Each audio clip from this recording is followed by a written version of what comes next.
Hello friends, तो ये है Audi Q5 का बॉल जॉइंट। ये पूरी तरीके से ख़त्म हो गया था। ये आप देख रहे हो, आवाज़ आ रही है इसमें से। तो ये हमने ले लिया है नया बॉल जॉइंट।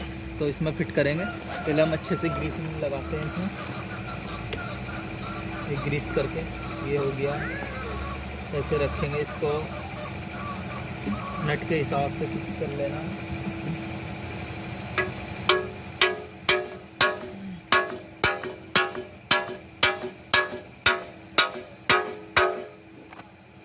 तो इसको लगा देना है।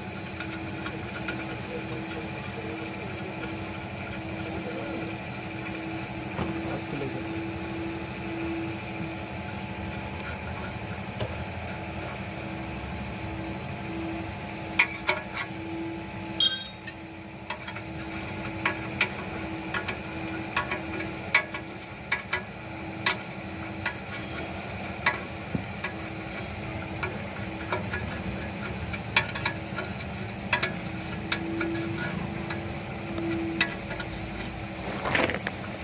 ये गाइस अच्छे से फिट हो गया है। तो ये ख़राब था, ये निकाल दिया हमने, फिट कर दिया है। ओके, अब इसको गाड़ी में फिट करेंगे।